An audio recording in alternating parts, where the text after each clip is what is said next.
Hello everyone. तो जो आज का लेक्चर है वो ज्योमेट्री पे है और नेक्स्ट टॉपिक क्या है अपना कॉन्ग्रुएंट ट्रायंगल्स। ठीक है, अभी तक कुछ प्रॉब्लम्स डिस्कस कर लिए थे।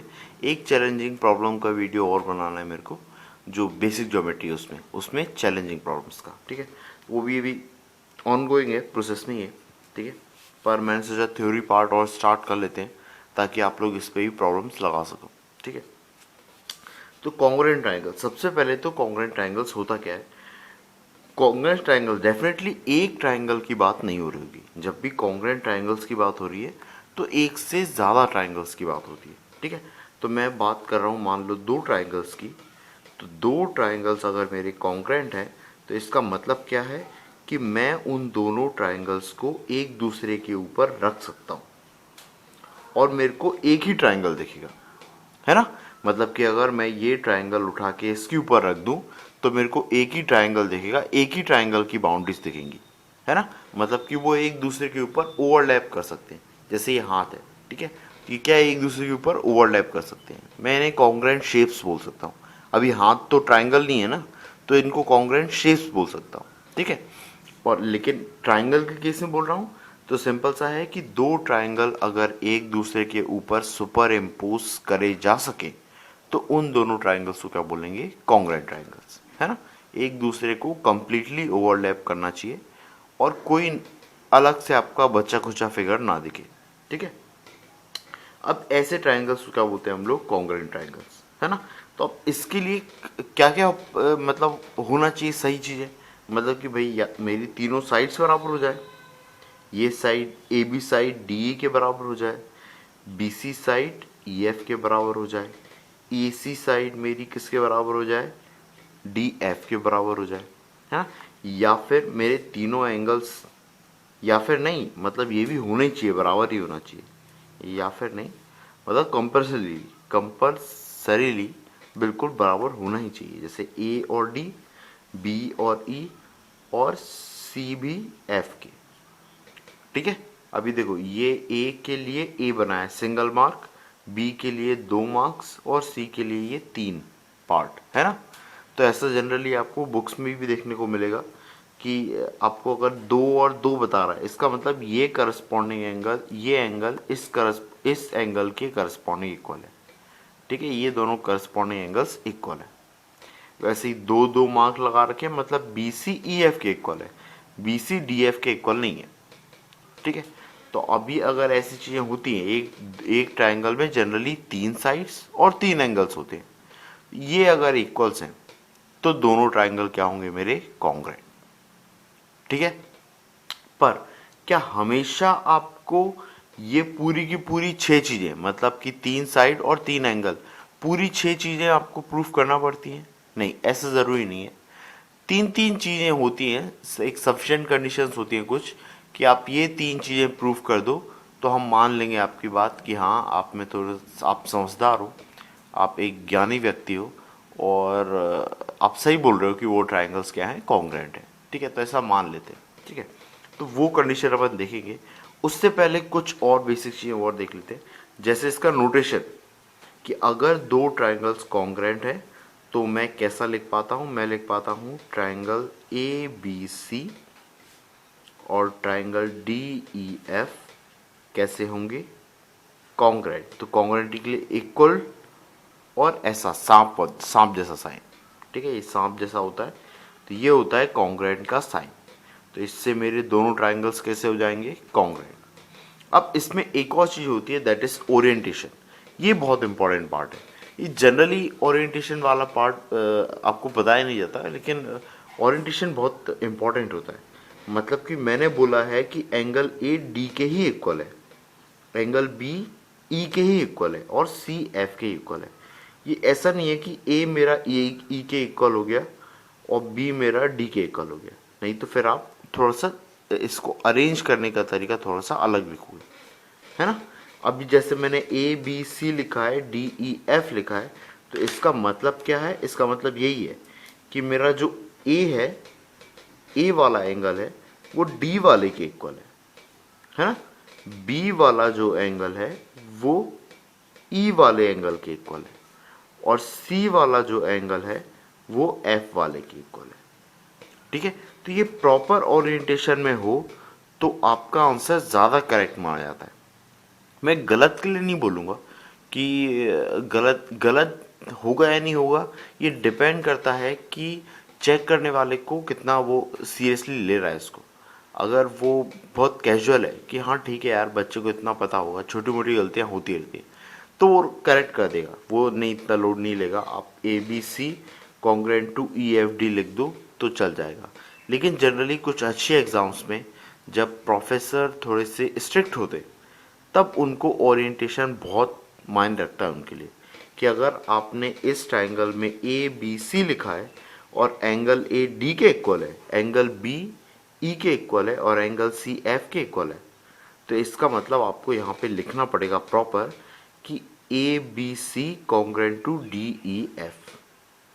अगर एंगल AE के इक्वल हुआ, एंगल BC के इक्वल F के इक्वल हुआ और एंगल CD के इक्वल हुआ, तो उस केस में ABC कॉन्ग्रेंट टू EFD लिखोगे आप। ठीक है। तो ये ओरिएंटेशन बहुत इंपॉर्टेंट होता है। ठीक है। ओरिएंटेशन जमाने के लिए हम और बातें भी करेंगे जब हम प्रॉब्लम्स करेंगे, क्योंकि क्या होता है अभी तो ये सिंपल दिख रहा है, जब फिगर थोड़ा बड़ा आता है और एक ही फिगर में आपको दो कॉन्ग्रुएंट ट्रायंगल देखने होते हैं, तब ओरिएंटेशन वाली चीज़ ज़्यादा काम में आती है ना। क्योंकि ओरिएंटेशन अगर आप नहीं मतलब जमा पाए, सही तरीके से नहीं समझ पाए, तो आप कॉन्ग्रुएंट प्रूफ करने के बाद भी उन रिजल्ट्स का बेनिफिट नहीं ले पाओगे और मे भी गलत डायरेक्शन में चले जाओ। ठीक है। ये आगे आपको पता लगेगा जब हम कुछ डिफ़िकल्ट चैलेंजिंग प्रॉब्लम्स करेंगे तो। ठीक है। तो ये ओरिएंटेशन वाली बात थोड़ा सा दिमाग में रखना कि ओरिएंटेशन वाला अपन ने क्या पॉइंट डिस्कस किया है। ओरिएंटेशन थोड़ा सा इम्पॉर्टेंट है। करस्पॉन्डिंग पार्ट्स इक्वल होते हैं तो अपन करस्पॉन्डिंग पार्ट ही लिखते हैं और करस्पॉन्डिंग पार्ट ही बनाते हैं। ठीक है। ए के साथ में ए वाला, डी ये वाला ही, फिर इसके साथ में इसके वाला और इसके साथ में इसके वाला, है ना। अब अपन देख लेते हैं कि कौन कौन सी ऐसी कंडीशन है, कौन कौन सी ऐसी कंडीशन है, सफिशिएंट कंडीशन जिसको मैं मान लूँ तो उतने में भी काम चल जाता है। ठीक है। तो सबसे पहला होता है SSS। सबसे पहला नहीं होता है, मैंने लिखा है सबसे पहला। जनरली बुक्स में आपको SES सबसे पहला देखने को मिलेगा, लेकिन मैंने लिखा है SSS, मतलब कि तीनों साइड अगर मेरी ट्रायंगल की इक्वल है, अगर तीनों साइड मेरी बस इक्वल है, तो मैं मान सकता हूँ कि हाँ दोनों ट्रायंगल कैसे होंगे, कॉन्ग्रुएंट होंगे, है ना। मतलब कि AB इक्वल टू DE है, BC इक्वल टू EF है और AC इक्वल टू DF है। अगर इतना भी मैं प्रूफ कर पा रहा हूँ तो मैं क्या बोल सकता हूँ कि दोनों ट्रायंगल कैसे होंगे, कॉन्ग्रुएंट। SSS का मतलब क्या बता रहा है, साइड 1, साइड 2, साइड 3। ठीक है, समझ में आया। तो इसको बोलते हैं SSS कॉन्ग्रुएंसी, SSS कॉन्ग्रुएंसी। ठीक है। अब ऐसे ही सेकंड क्या होता है आपका, सेकंड होता है SES। अब SES मतलब साइड 1, एंगल 1 और साइड 2, इस टाइप से, है ना। तो अभी ये इसका मतलब क्या होता है ये भी देख लो आप, है ना। तो ऐसे आपके कोई भी दो ट्राइंगल्स है, ठीक है, और आपने बोला कि कोई भी दो साइड, सबसे पहले तो कोई भी दो साइड पिक कर लो। मान लो मैंने ये साइड पिक की और ये वाली साइड पिक की, तो ये दोनों साइड इन दोनों साइड्स के इक्वल होंगी करस्पॉन्डिंगली। मतलब कि ABCDEF, तो AB इक्वल टू DE है और BC इक्वल टू EF है। तो ये जो एंगल होता है ना, ये इंक्लूडेड एंगल होता है। कौन सा, इंक्लूडेड, मतलब दो साइड के बीच का एंगल, दो साइड के बीच का एंगल, दो साइड के बीच का एंगल, दो साइड के बीच का एंगल। ठीक है। तो ये क्या हो गया, इसको बोलते हैं इंक्लूडेड एंगल। ये कंपलसरी कंडीशन है।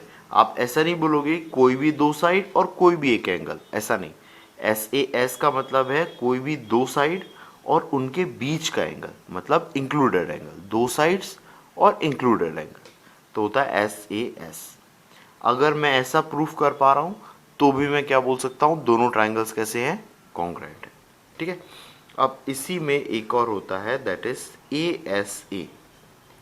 तो जैसा मैंने SAS बोला वैसे ही ASA, कि आपने कोई भी दो ट्राइंगल्स बनाए और ये दो ट्राइंगल में आपने सबसे पहले कोई भी दो एंगल लिए, कोई भी दो एंगल ले लो, मान लो मैंने ये दोनों एंगल ले लिए, ये दोनों है ना, इसमें एक पे डबल और एक पे सिंगल, ऐसा है ना।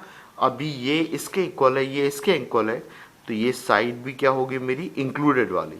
कौन सी साइड होगी, इंक्लूडेड।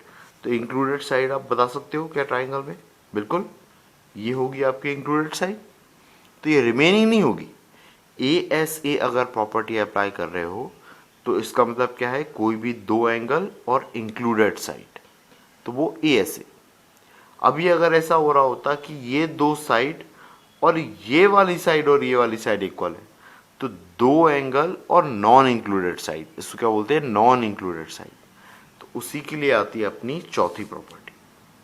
चौथी क्या आती है कि कोई भी दो एंगल ले लेता हूं और ले लेता हूं एक नॉन इंक्लूडेड साइड।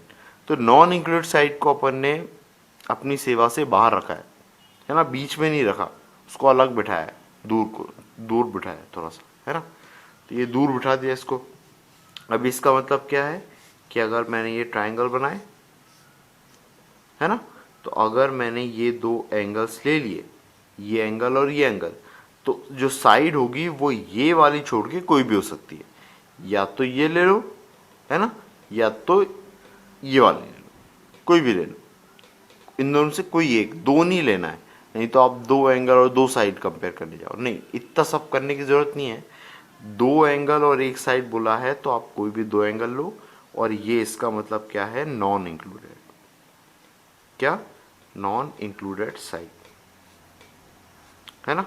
अब अभी मैंने क्या देखा अभी तक कि एस आ रहा था, एस आ रहा था, तो ए भी कंडीशन मैं मान रहा हूं कि हाँ एस से मैं अगर कॉन्ग्रुएंट प्रूफ कर सकता हूं तो ए से भी कर सकता हूं। सेम अगर मैं बोल रहा हूं कि ए से प्रूफ कर सकता हूं, तो इसका मतलब कि मैं एस ए से भी कर सकता हूँगा, है ना। तो अगर ये पॉसिबल थी तो ये भी पॉसिबल थी।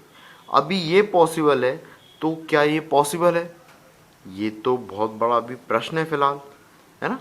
अभी आपको लग रहा होगा कि सर इसमें क्या दिक्कत है, भाई इसमें क्या दिक्कत है कि भाई अभी इसको माना था तो ये हो गया था, ये भी आ रहा था, अभी ये है तो ये भी होना ही चाहिए, है ना। तो इसके लिए अपन थोड़ा सा देख लेते हैं, है ना, इसके लिए अपन थोड़ी सी रिसर्च करते हैं।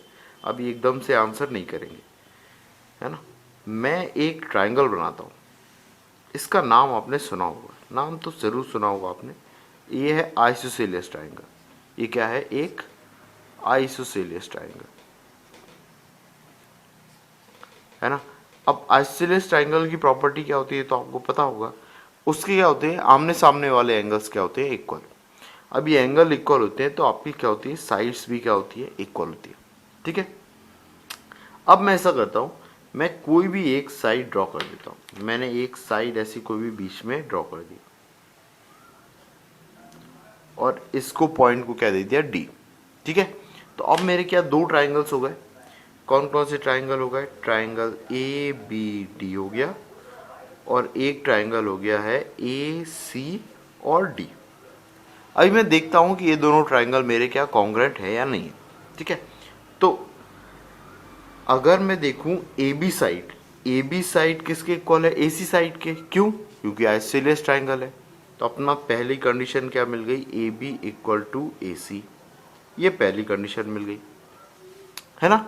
उसके बाद मैं क्या देख रहा हूं, ए डी साइड कॉमन है, ए डी साइड इस ए बी डी ट्राइंगल में भी है और ए डी साइड ए सी में भी इक्वल है।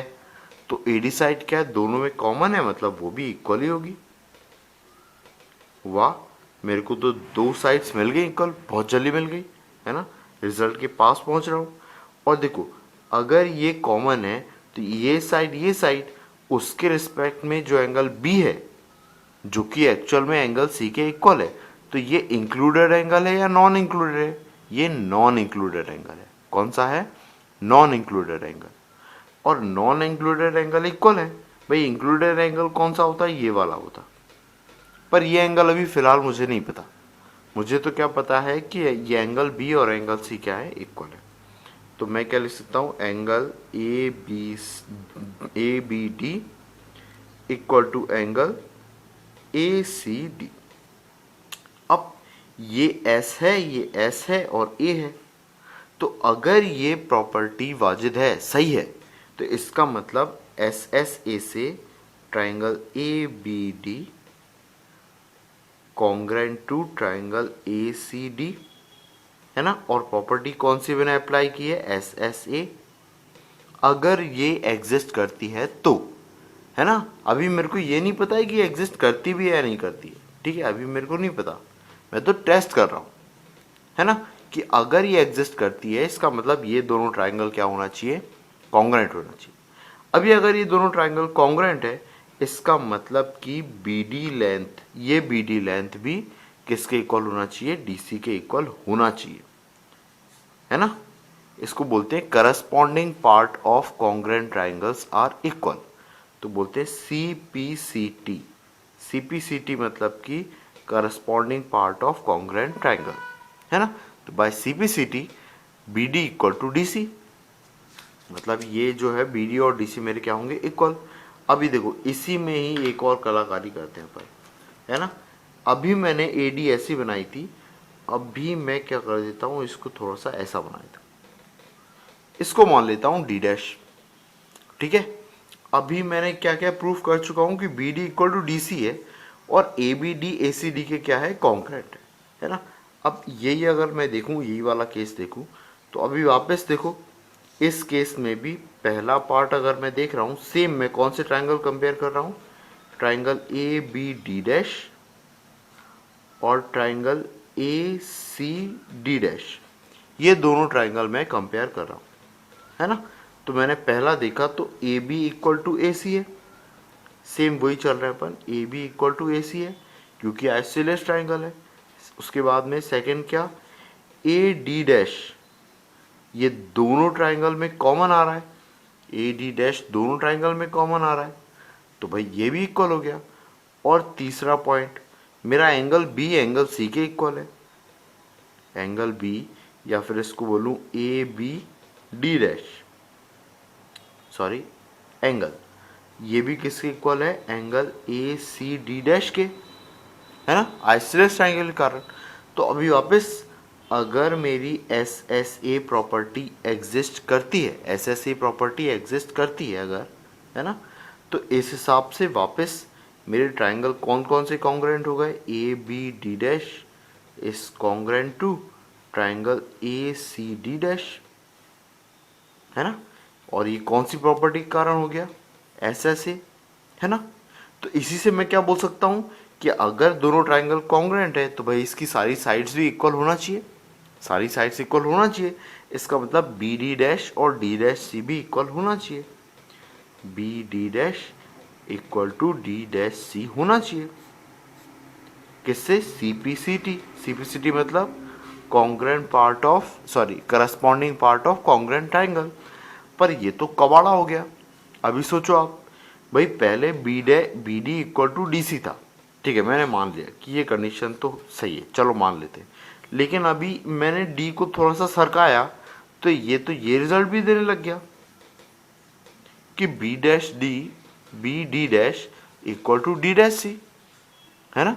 तो ये तो उल्टे सीधे रिजल्ट दे रहा है। अभी मैं अगर यहाँ मान लूँ, इसी को कहाँ मान लूँ, ऐसा कुछ मान लूँ, यहाँ कुछ मान लूँ, यहाँ पे डी डबल डैश मान लूँ, तो ये तो बी डी डबल डैश और डी डबल डैश सी को भी इक्वल बता रहा है।